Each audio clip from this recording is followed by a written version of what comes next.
বাংলাদেশের রাজনীতিতে অনেক নাম এসেছে, অনেক নাম হারিয়েও গেছে, কিন্তু এমন একজন ছিলেন যার নাম নিলেই থেমে যেত শ্বাস, যার নাম শুনলেই কেঁপে উঠত নারায়ণগঞ্জ আদালত পাড়া। এমনকি আওয়ামী লীগের প্রভাবশালী নেতা শামীম ওসমানও একাধিকবার প্রকাশ্যে বলেছেন, আমি কারো ভয় পাই না, শুধু জাকির খানকে ভয় পাই।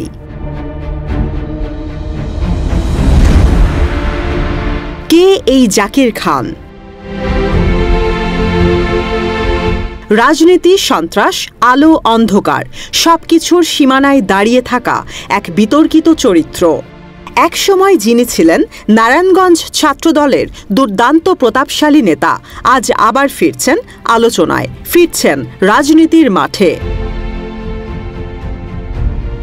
সত্যি কি রাজনীতিতে ফিরে আসছেন নারায়ণগঞ্জের আরেক গডফাদার?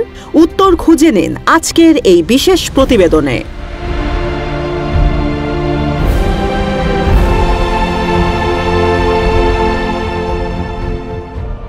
জাকির খান নারায়ণগঞ্জ জেলা ছাত্রদলের এক সময়ের শীর্ষ নেতা।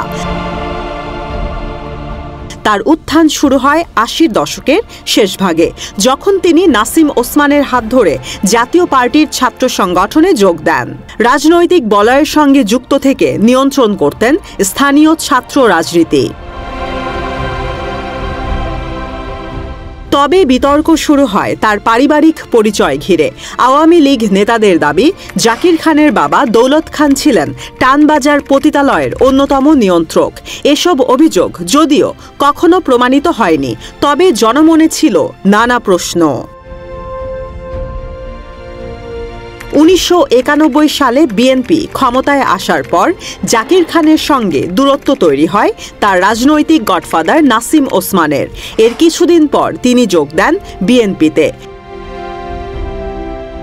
১৯৯৫ সালে শহরের সোনার বাংলা মার্কেটের পাশে শীর্ষ সন্ত্রাসী দয়াল মাসুদকে প্রকাশ্যে গুলি করে হত্যা করেন।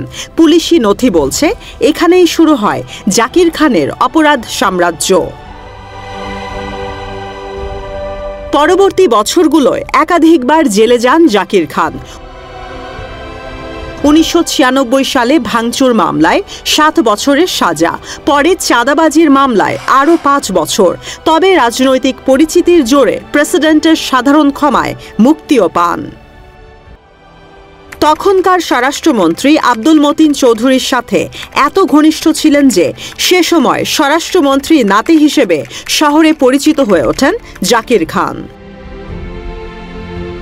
২০০৩ সালের ১৮ ফেব্রুয়ারি নারায়ণগঞ্জের মাজদাইর এলাকায় আততায়ীদের গুলিতে নিহত হন ব্যবসায়ী এবং বিএনপি নেতা তৈমুর আলম খন্দকারের ভাই সাব্বির আলম খন্দকার।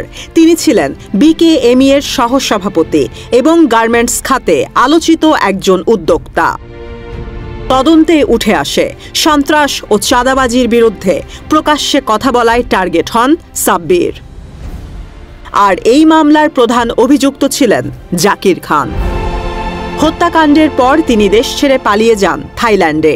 সুকুম্বিতে কিনে ফেলেন একটি ৮ম তলা হোটেল, নাম গ্রেস। নারায়ণগঞ্জে তার বিরুদ্ধে হত্যা, চাঁদাবাজি ও অস্ত্র আইনে ৩ ডজনেরও বেশি মামলা রয়েছে।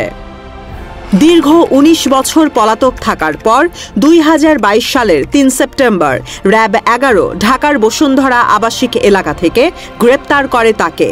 ধাপে ধাপে জামিন পেয়ে বেরিয়ে আসেন আবারও। চলতি বছরের ৭ জানুয়ারি সাব্বির আলম হত্যা মামলায়ও খালাস। নিজেকে নিয়ে জাকির খান বলেন, আমার শরীরের চামড়া দিয়ে যদি জুতা বানাই দেই তাহলেও নারায়ণগঞ্জবাসীর ঋণ শোধ করতে পারবো না। এখন তিনি এলাকায় প্রচারণা চালাচ্ছেন। ধারণা করা হচ্ছে আসন্ন জাতীয় নির্বাচনে মনোনয়ন চাইবেন এই বিতর্কিত রাজনীতিক।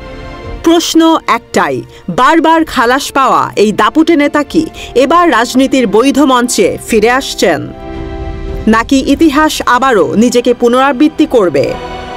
এটা কি নতুন এক জাকির খানের যাত্রা, নাকি পুরনো আতঙ্কের প্রত্যাবর্তন? সিদ্ধান্ত এখন সময়ের হাতে, আর চোখ নারায়ণগঞ্জের জনগণের দিকে।